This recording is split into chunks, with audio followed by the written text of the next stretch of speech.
The cake cutting utensil is right there. Okay. How are you? We got somebody taking some photos? Photographer by chance? Yes, you do. No photographer? Yeah. All right, we got some paparazzi action going on. All I had to say was photos, and the cameras come out of the woodwork.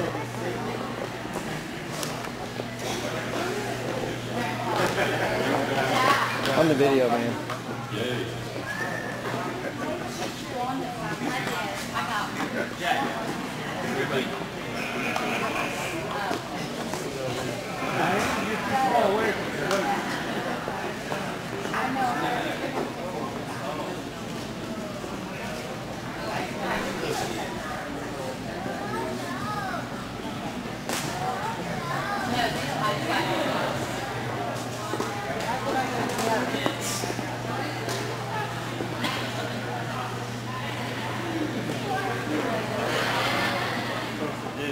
We got folks taking pictures of the cake, and nobody taking pictures of the bride and the groom. What's up with that? I'm taking pictures.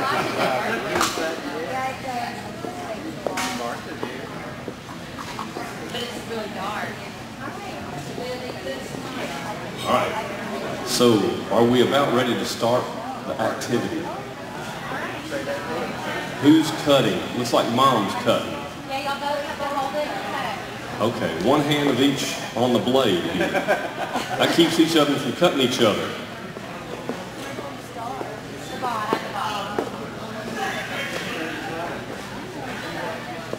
Sounds like marriage. Pressure's been supplied. Okay, I want one with those kids. After 50 years, a little pressure's nothing, isn't it, Dad?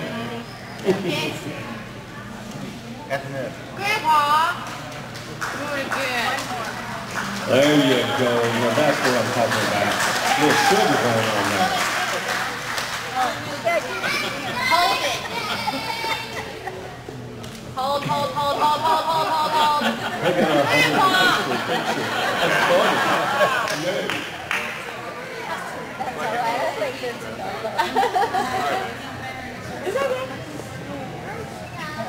I would get. Okay. Are we cutting? Okay, we're done. I'm proud of Zach. Yay! Yeah, they gotta do that. You gotta feed each other. It's 50 years ago. Get ready. I'm wondering who's gonna be inaugural. I'm wondering which one of them's gonna be the first. I'm assuming Mom's gonna feed Dad first. He's hiding. Cut that one in half. I didn't do that at our wedding. All right, here's where you need to be watching. We're gonna either have cake on the face or we're not. Oh, they're doing it at the same time. Oh, they were both nice. That's just not fun. Y'all give a big round of applause. Woohoo! Help yourselves, ladies and gentlemen, to the dessert table.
Grandma has 3 sisters and 3 brothers. Richard, Steve, Penny, Kathy, and Jackie. She lived in many towns in Minnesota. It was hard for her great-grandpa Laps to find steady work. In 1956, the Lord blessed him with a steady job in Hope, Minnesota. They lived in that area until they were married in 1961. Then they moved to Georgia for the remainder of their married life. My grandpa was born in Atlanta, Georgia on March 18, 1941. He was raised in Atlanta. Grandpa has 3 sisters, Brenda, Juanita, and Charlene, 2 which are deceased, Charlene and Juanita. My grandpa and grandma met in June 1961 and married in February 1960. No, I'm sorry, they met in June 1960 and married in 1961. They lived in Minnesota for 3 years and moved to Georgia. And then they had 2 children, Wendy and Rodney, and they were blessed to have James come into their lives early in his childhood and has been entertained ever since. Wendy married Dana on April 2nd, 1984. She was recently remarried to Rick Bonneville on January 10, 2011. We have 2 sweet granddaughter-in-laws, Tammy and Angie. And they have 2 other family members, Rufus and Ren. They are both very spoiled. They have 5 grandchildren and 5 great-grandchildren. Their grandchildren are the light of their lives. Grandpa and Grandma belong to Friendship Baptist Church. They love their church family. They're active in the gospel singing on Mondays and Thursdays at the Senior Center. Grandpa plays a harmonica in the Georgia Mountain Music Club. Every other Thursday, they go to Audrey and Nels to sing gospel music. Grandpa retired in 2000. He stays busy with the yard, garden, and his honey to-do list. Grandma is still working, and she says her best friend is her boss, and they love to spend time with family and friends. Now I'd like to introduce James, the adopted child. Come here, son. Where you at? There you go. Sit down, brother.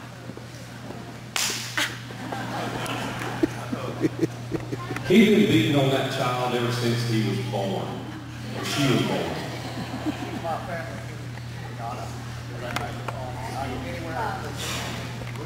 I'll bring you the microphone.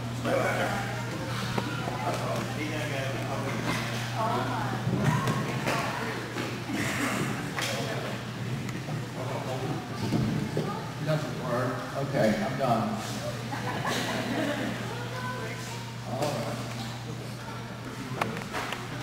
All right.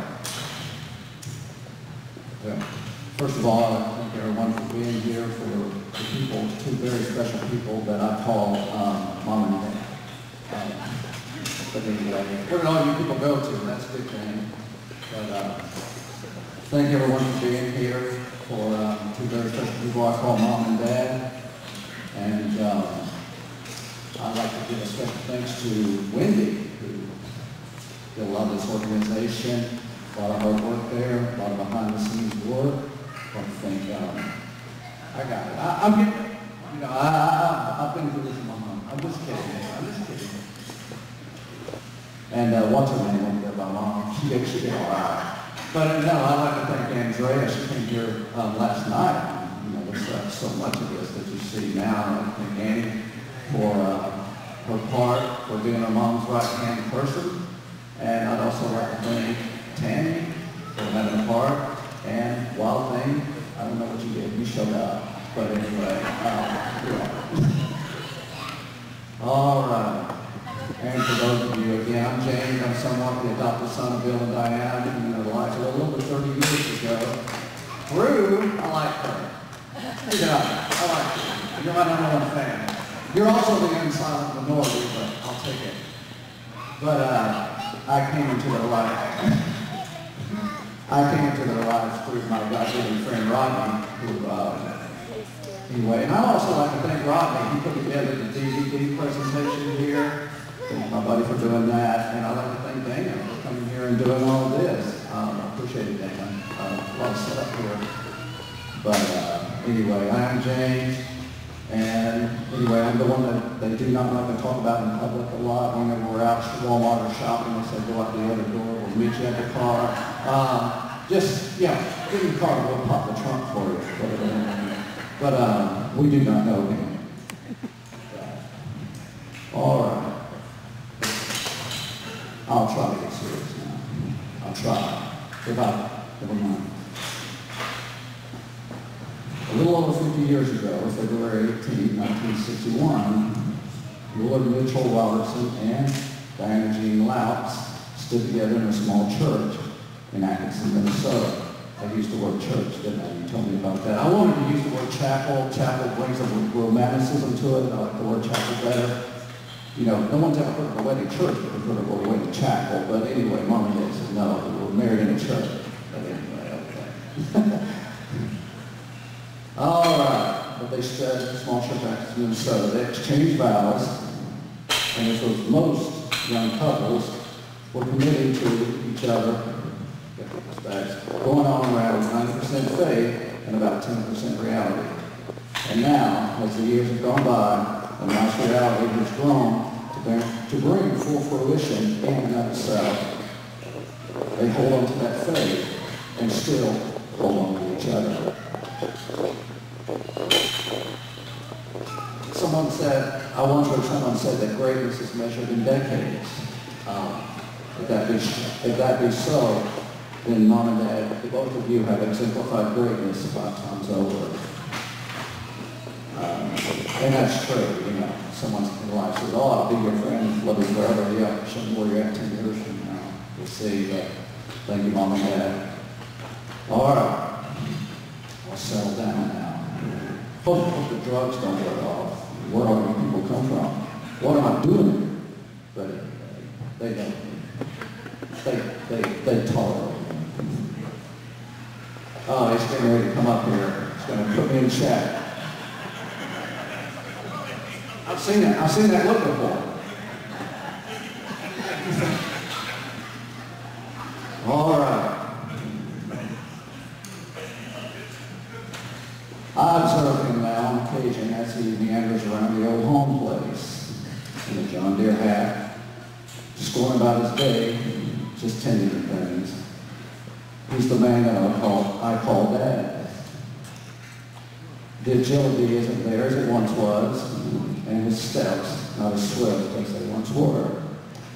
Yet there is something to be treasured, something unseen, but yet keenly noticed, as I cast a wistful eye and detect a small whisper of inspiration.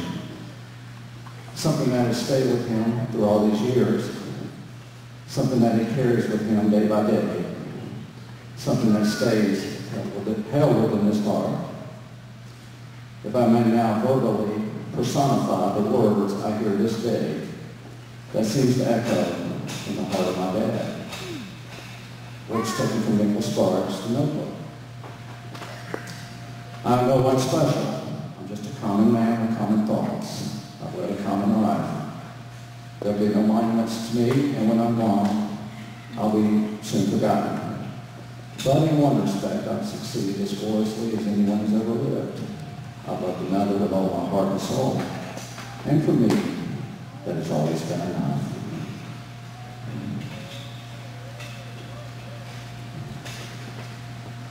It's been said to the world, you may be but just one person, but to one person, you may be their world. For all these years now, Dad, you have been Mom's world, and vice versa. Mom, you are to me a lady among ladies. You are one of the most beautiful of all spirits to ever grace a home. You possess the most tender of all hearts I've ever known. You're always there with a caring hug, a listening ear, a compassionate smile.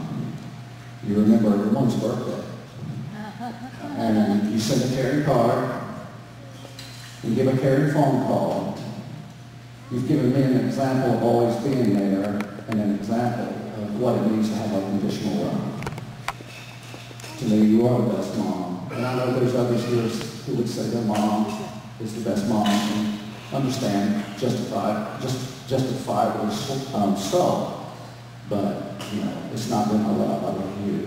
And to me, you're the best. To To me, the both of you have given an example of a well-balanced life to Rodney and I.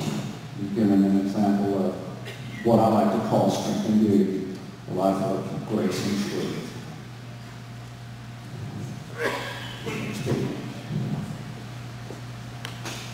Sometimes I like to just sit in the evenings, especially like working a long day, just let my thoughts wander without conscious direction. It reminds me of a part of a poem that I once read by Whitman.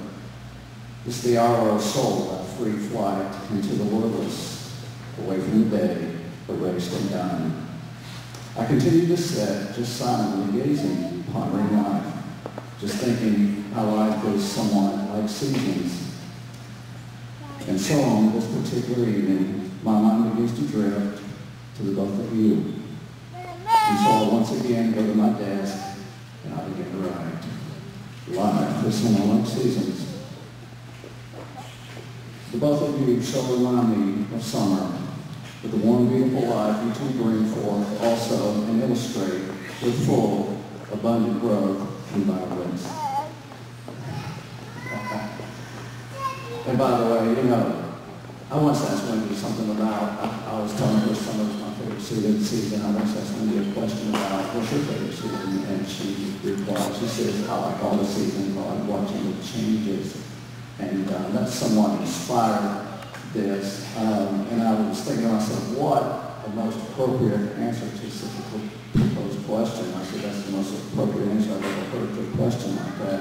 But that was somewhat inspired, yes. But as in fall, you both so do show how to gradually adjust to the coming changes in such a brilliant way as with the colors of autumn and the lingering feeling of melancholy that fall often brings. You hang on and endure through the winter, which can bring bleak days and gloom, and sometimes turn blustery with harsh wind and cold. But you stay close and you provide warmth to each other. And then once again, you bloom in the spring, you give comfort and bring hope of another year of just being there as mom and dad, husband and wife. Then comes my beloved summer. It's my favorite season. And it comes again when once more fragrance fills the air, vegetation is strong, and growth and beauty are so abundant once more. Like alive, the both of you have given each other and every season now for 50 years. Thank you for giving and being there for others. Thank you for being grandma and grandpa. Thank you for being mom and dad. But even more, thank you for being each other's other. We love you. Thank you very much. Love you. Mom and Dad.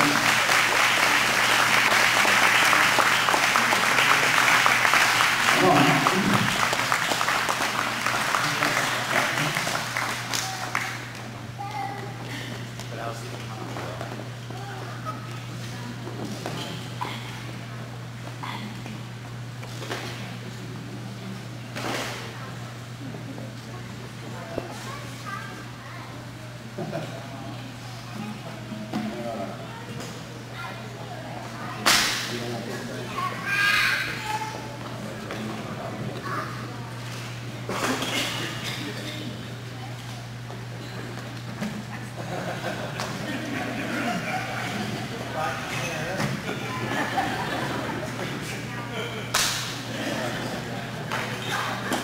Younger people will not understand what I'm saying.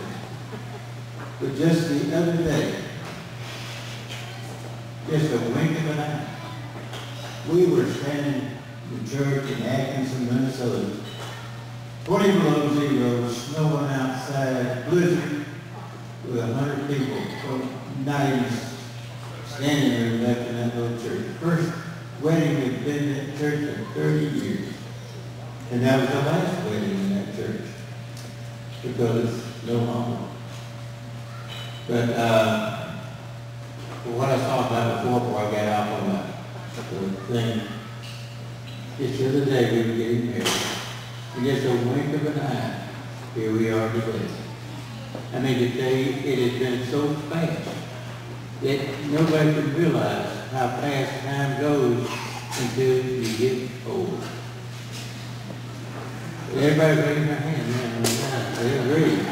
But it's amazing, you know, it's just a blur, you know, you remember all the good things and you forget all the bad. But, well, I wanted to tell a few things about my dear little sweet wife here, 50 years. You know, it's a wonder I lived after, like our first wedding anniversary. Right after we got married, I was going through her things to see what kind of things she had, you know? And I found her diary.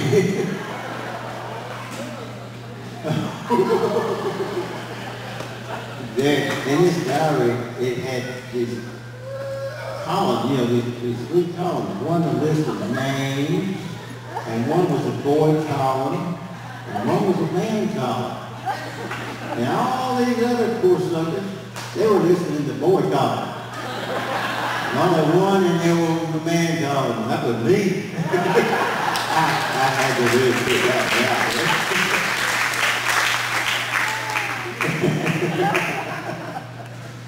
But I made mistakes along the way.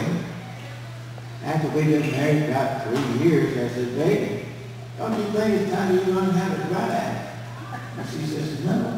I just said, keep it this way.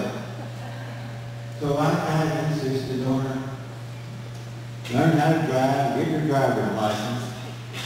But man, she's had to have her own car ever since. So that was my big mistake there. That cost me a lot of money over the years. But she hauls her to the doctor now, though. When I can't see at night, she hauls me at night. You know, it's not no fun getting old people. You know, if you say, I'm going to put it off until I get old, I'm going to do it. But let me tell you, you don't know, you don't feel like doing it. You can't see how to do it. And if you could, you wouldn't enjoy it. So, enjoy life every day as it comes. That's what we have done. Enjoy everything and every little thing. Sometimes it's the little things that you enjoy the most. Like watching these little kids out here. They're all mine. Well, I claim him to. And of course, that's good. He's got his footprints in my walkway out there. That is all my grandkids, great-grandkids, and all of them, all got their footprints out there. Granny's got her, was up there before. She's got her handprints out in the well house out there when she was, what, about 7 days old. Yeah. And Minnie says, I'm going to kill you if you put my baby's hand over that concrete. Slap. But that's about all I got, though. It's been a good 50 years. Haven't regretted one bit of it. It's been a good life. Now that you hear about the fashion.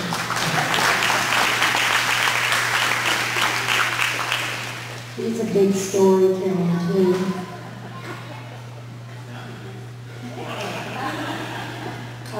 This is just a poem that one of our dear friends at the Senior Center wrote for me to read to my husband. Jules Spivey wrote this. So many years have passed since we first met. Wonderful years we could never forget. It's hard to believe so much time has passed and gone. Somehow it doesn't seem that long. Together we have stood the test of life through compromise and faith. Problems were solved by seeking and finding God's way. Many memories flood over us when we think of the years gone by. Our wedding day, our music shared, and the birth of each wonderful child. With Wendy and Rick, Robbie and Tammy, and James and Angie and Bam as part of our family, it's made our home such a happy place to be.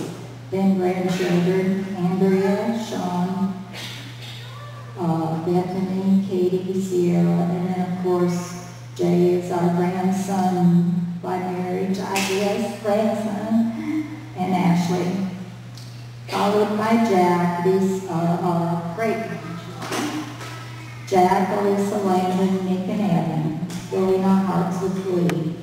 So many places we have called home, Minnesota, Kennesaw, Mableton, Albany, Shannon, and Rome. But the road in front of us is one of the best. Lots more years of fun, being prosperous and blessed. I love you more than yesterday, when love was new untried, and as long as life shall last for me, my love for you will abide.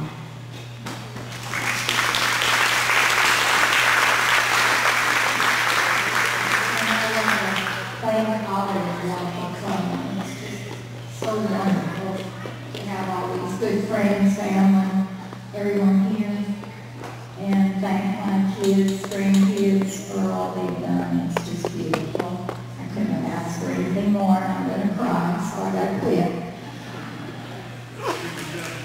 Well, we still give her an applause. Johnny, are you at a point where you can sing to get the song? I think my brother Johnny, you just met a little earlier this evening, or this afternoon. Good track? I can play a track. When Johnny returns, I'll play the track. You guys enjoy some music for a minute and have a few more desserts.